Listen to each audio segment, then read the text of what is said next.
So the exciting news is that we're launching Zygon 3.0. That's right. It's And so, Rob, you it was quite a journey, development wise. So, give us kind of what was the good news, the bad news along our journey, and then let's tell people what they get. What's the difference between Zygon 3.0 and Zygon 2.0, which has been about what was it, a little over a year since we did that release. yeah. It's been a 4-year quest, and actually, just in this particular chapter, it's been a 30-year quest actually. But I remember when you called me and you said, "Hey, let's do an app." I think that was about as simple as it was. We've got a huge library of programs and amazing material that people are still interested in. So with the current technology, Right. let's make an Right. app. Well, I hope they should still be interested because it's pretty amazing That's stuff. right. Right. Right. And we were definitely ahead of our time, 20, 30 years ago as it is. So a whole new generation is now embracing this technology, the technology of mind scripting, the technology of being able to use sound frequencies to induce altered states. All of that Correct. is for people just coming in. It's brand new. Exactly. The biggest difference is the delivery of the information now, the programs. It's streaming. There are no more physical uh, the physical things that require you to control to be able to see and hear the technology. It's the phone. That's it. Phone, your Right. computer. So that in itself, because it's all about ideas and we love ideas, that was probably the most intriguing part of this. We have all this content, just volumes and volumes and volumes of content. Let's put it all in one place and stream it from a phone. People don't need a player. They don't need anything other than a pair of headphones and their device and a phone. Yeah, and So I think one of the distinguishing differences that maybe people don't understand, and maybe this is a good place to put it in, is that this isn't just informational content. These aren't just workshops, even though we have a lot of them. These aren't just interviews and interesting intellectuals telling us how to live our life better. There's actual mind technology. There's real tools on this app that will transform you, that will mind script you, that will change the way you think about the world and yourself in profound ways. So I And think I think that's, and we can talk about a lot about that later and drill down what that means. But I think when people first download an app, they're so used to just, okay, well, where's the game, where's the payoff, pushing buttons and all of that, and they're not really taking the time to really absorb it because most of the stuff out there is superficial anyway. So I think that's a very distinguishing difference. But let's do this before going into that and what that is and what all that means. Since you're the head of product development, you were involved with 1.0, 2.0, and now 3.0. Tell us for all those people that already have 2.0, what's the difference between this version, which was substantial? There's a substantial amount of technology that went into this. What's the difference between 3.0 and 2.0, just off the cuff? well, obviously the first thing is just the dramatic increase in content that we've increased the number of categories, we've increased the number of channels that people can view our content through, and so the expansion of just the amount of content is extraordinary. I mean, it's night and day. The other thing is we've made it. What we really wanted to do was make sure that our members were truly engaged, not only in the content that is being streamed, but also in their participation in the whole app experience. And so we really focused on the dashboard, and that was probably one of the most significant upgrades from 2.0 to 3.0. And like So, what? So what on the dashboard is different? well, what's awesome the dashboard is that's where members go first. Because in there you have all of your information about your membership, about your preferences. It has your programs. It has all these real wonderful features in there. And maybe we should go right through from the top to the bottom. And one of the first ones is My Programs, which is an amazing feature because as you begin to go through the app and I start looking at and listening to the variety of different programs, you can actually um, have your favorites. You can mark your favorite programs. Your programs that you're going through will automatically be tracked, so you'll know what your progress is anytime. So you go in and look into the progress section within My Programs. You can see where you left off, which is really cool. That is cool. Download as well. It tracks your downloads, and it will And so always. the advantage of downloads, and people have been requesting this for some time, is that you can do it offline. Right. So your favorite Correct. meditation programs or your brain supercharger, you're out, like you're out in the forest right now, or your backyard since you're in Colorado. But you can go sit underneath that tree and not have to be connected to the internet and be able That's to do correct. your favorite That's correct. meditation. Right. So that's really cool. If you're somewhere away from cell service or internet, you've got your programs loaded in your in your download section. So at any time you want, you can go back and listen to whatever that's whatever program that you really work on a daily basis. So downloads is cool, and it has so it has your what's in work in progress, what you've completed. That's the other thing too, is there's a completed section that shows you what you've done. You know, which programs you've actually completed. That's also very cool. From there, we go down to My Journal, which is an amazing feature, and you can talk about that because you spent a lot of time researching. I'm actually the one that pushed it, and actually it was partly Jeanne because her rest system, the rapid energetic self healing technique, really requires part of the system is you have to have a journal, and the Right. purpose of the journal is to track your progress, but also be able to go back and then see what your issues are. And you can use it in that way. So you're right. So it's a built-in journaling system that you just use your speech to text feature that's already on your phone or your device. And so each day you could put in, okay, I did this meditation, I did this supercharger, I did this rest session, and here's what my feelings are. There's a little emoji thing for your feelings and all of that. So yeah, it's powerful. And actually what you are using it for also is to kind of like a things to do list. Well, exactly. I mean, I think it's sort of evolved. I mean, you were looking at a planner, so it's got planning features because it has a calendar that you can go in, look at a day, or you can look at a month, and actually list the things that are important to you on a particular day. So you can actually program in certain tasks or whatever it is that you're looking to do in your calendar. So Right. it's also good for tracking live events, coaching, um, appointments, things that you do within the app. But honestly, I actually use it for just some other personal issues. I have something coming up on Friday, I'll just write it in, and when I go to my app and I go to the dashboard, I see that, and boom. So it's pretty cool. It's a pretty cool feature.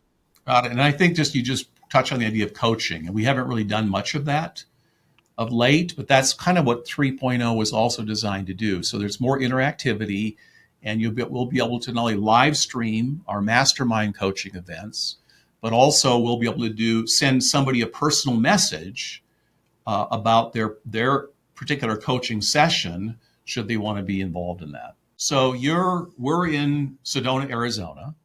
You're in Colorado in the Rocky Mountains, and it's 2024.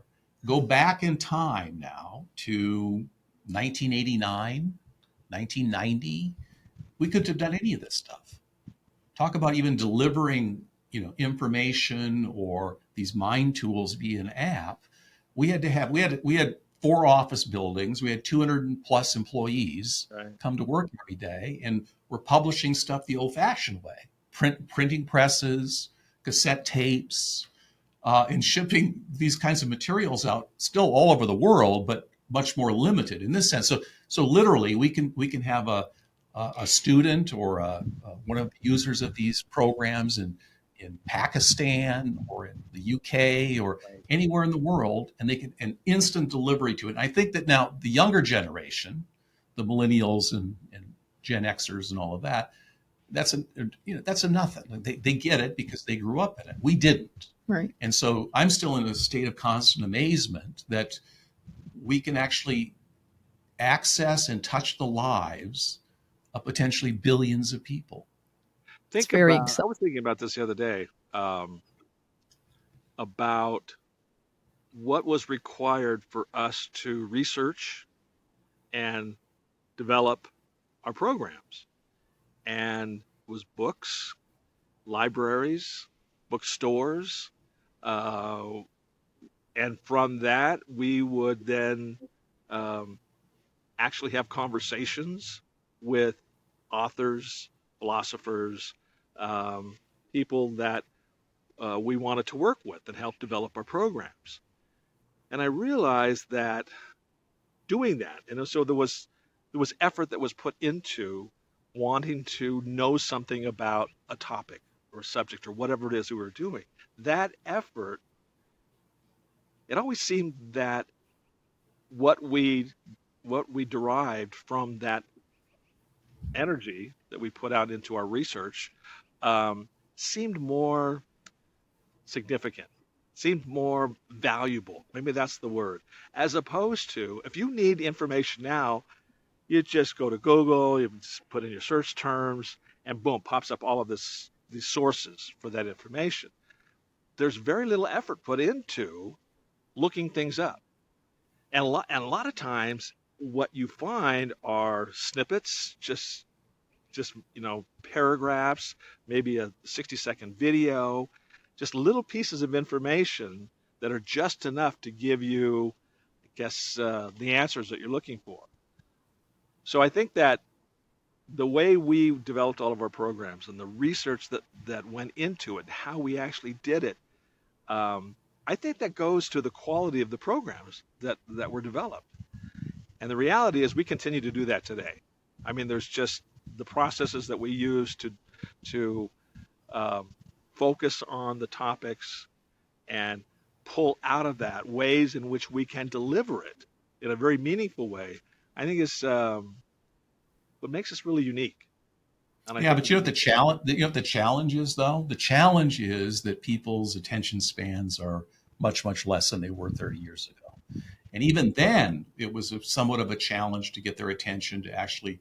They would buy a cassette program. They would buy books from us or what have you. And oftentimes it goes on their shelf because it takes effort, to be able to go through and do that. Today, the challenge is a little even more difficult than that because their attention span is so short and they're downloading so much stuff, and it's like next thing, next thing, next thing, next thing. You're pushing all these buttons and going to the next thing. So that's why things like YouTube or things like even the content that's on our app, some of it is very contemplative. It requires an interaction with the material that's not just superficial. And so that's the unfortunate development of this technology. The expectation, the ability, first of all, to access anyone in the world at any time is amazing. On this little box yeah, that you can, talk to anyone, access, all of this content is wonderful. The danger, though, is the attention span and the ability to dive deep into it, into the material. And so that's I think what differentiates also what we're doing. This isn't just watching a workshop or watching a lecture, a motivational speech, and then being able to walk away and go, okay, I got it. Well, my life's all better and different. I'm transformed. The reality is that, these are processes and tools that you have to still work. So that's why having a journal and having, real deep meaning things that are actually happening to you, things that are happening to your brain, things that are going on inside of you. That's what this is about. This isn't just a superficial, let's listen to a lecture and walk away and I'm all empowered. And next. So even though we'll have, 1,000 programs, let's say on this app, the reality is a handful of these will be the ones that you will as a user be actively involved with. Right. I'd like for you guys to drill down and talk about the mind technology, because that's what differentiates Zygon from Masterclass and Calm and the other platforms that are out there. And that's what's going to grab people once they find out the power behind these mind tools. Well, the main thing is, and that's probably a whole separate show just on that, but the main thing is the ability to actually rescript or reprogram how you see the world and how you think about yourself. Right. And that's what you're involved with. The rapid energetic self-healing process or technique is and you elaborate on that, but is really the ability to mind script those negative internal programs that are constantly running, telling us I'm not enough, I'm not good enough, I'm not beautiful enough, I'm not capable enough. And we learn those early on in our childhood. We do. And so the brilliance of Zygon, and Rob, you're as much responsible for it as I am, is that we learned that we can open up a window into the subconscious mind where these scripts are running and telling us all these negative things, which then the reality that we experience out in the real world exactly mirrors what we think about ourselves. Right. And it's so powerful. You can go, I went to counseling for 10 years, and it's just like yak therapy, except for the last 6 years I did EMDR. And the yak therapy is not helpful. And now you can have these powerful tools in the privacy of your own home. Well, let's do this. That's a good segue, because let's talk about the REST program that you developed. Now, you've been developing it for the last 2 years. Right. And so just explain, and Rob, if you have any questions about it, and you know a little bit, but you don't know the depth of it, is A, why did you do this? B, what is the difference about that than regular therapy? And then how does it work, and how does it incorporate those mind tools?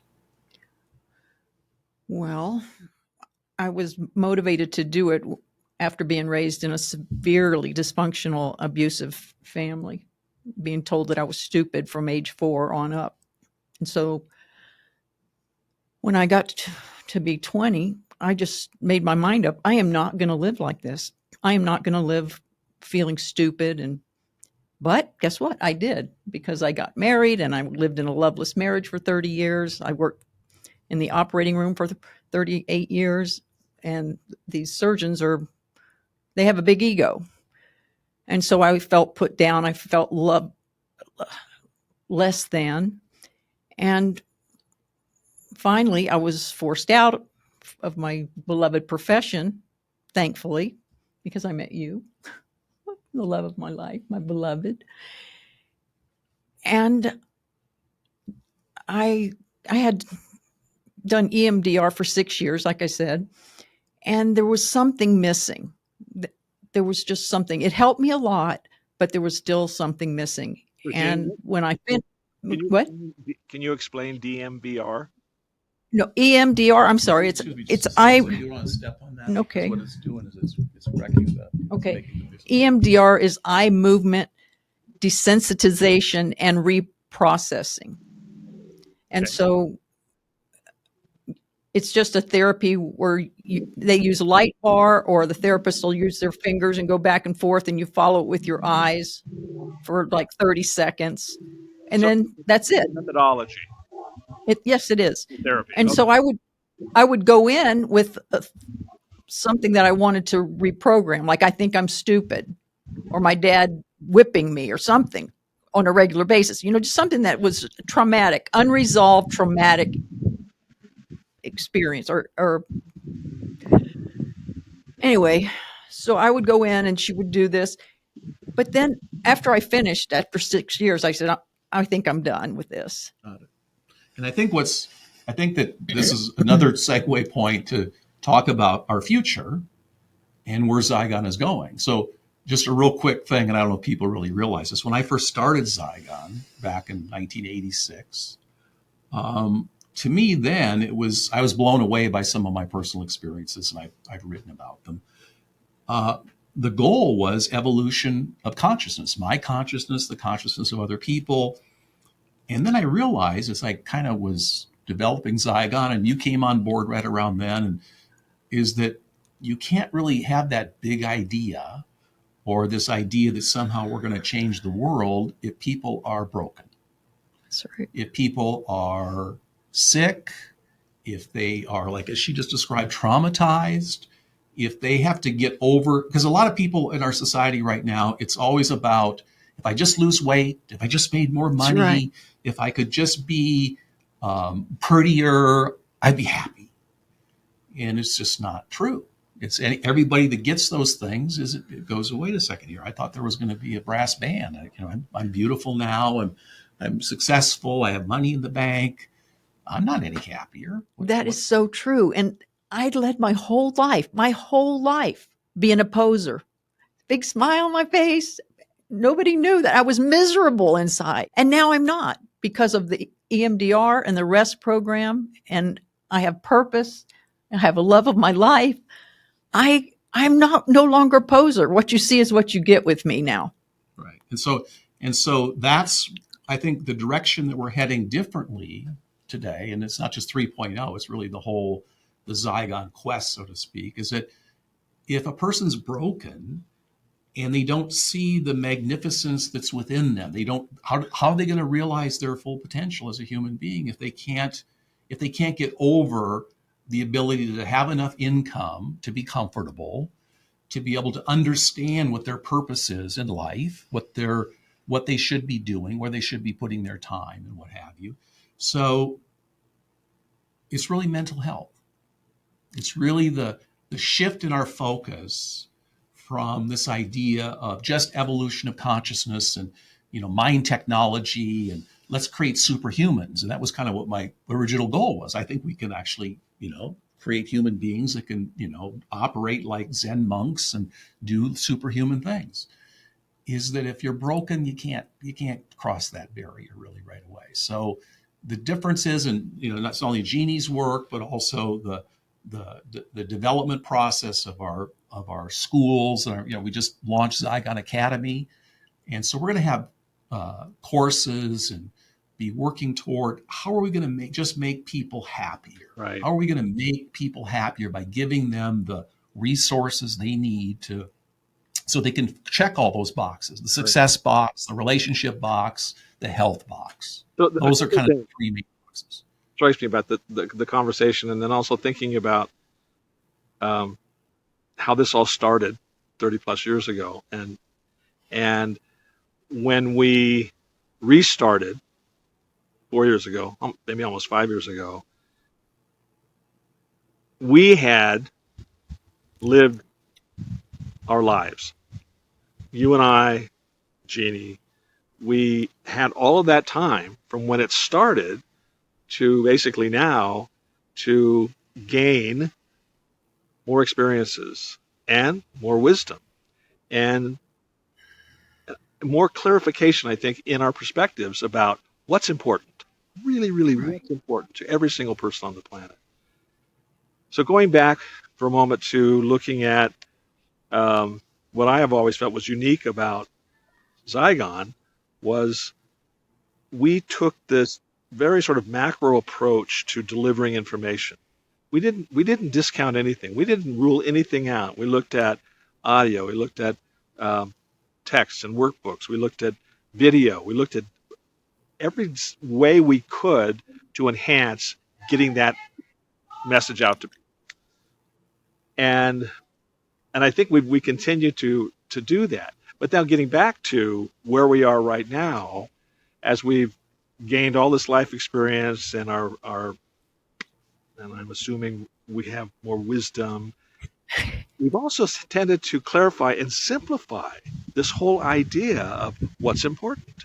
If you really think about it, we always, way back when, it was always, we approached everything at a fairly intellectual level. It was like, you need to focus and brain power, and look at what it is that you're doing here and how you're acquiring this information and processing it. Now we're looking at it from,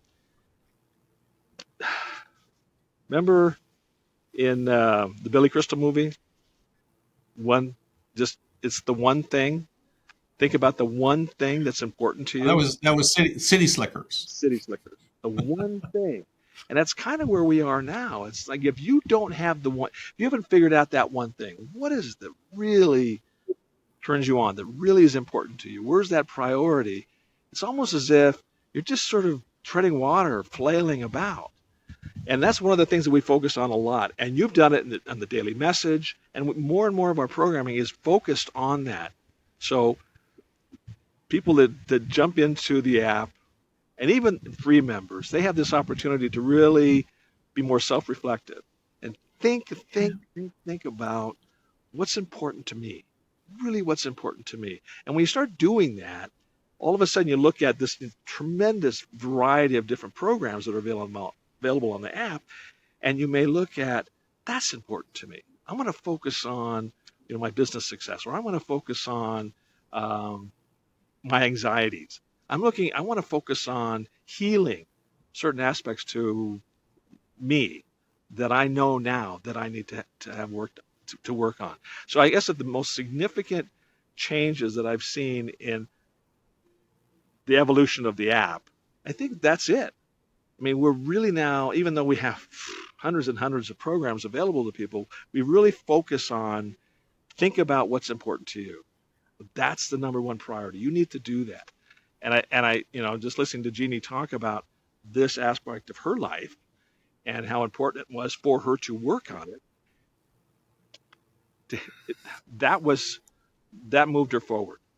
That moved you forward, Jeanne. Look, that was the springboard. That moved you forward and opened up a new world.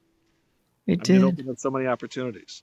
And I think that's going to be the key in 3.0 as we move forward, is really focusing on individuals. And, thinking about doing our just live workshops and coaching, that's going to be so critical, because you're going to be able to talk directly to our members and focus on that. Mm-hmm. The question, think about this. And you can also prompt them. You can sort of nudge them along toward thinking more and more about that, and you can identify certain programs on the app that will be tremendously helpful for somebody in a particular circumstance that's right. looking for that help. Yep. So I think that's pretty much a wrap for what we've got for our first Return to the Mind Warrior project podcasts.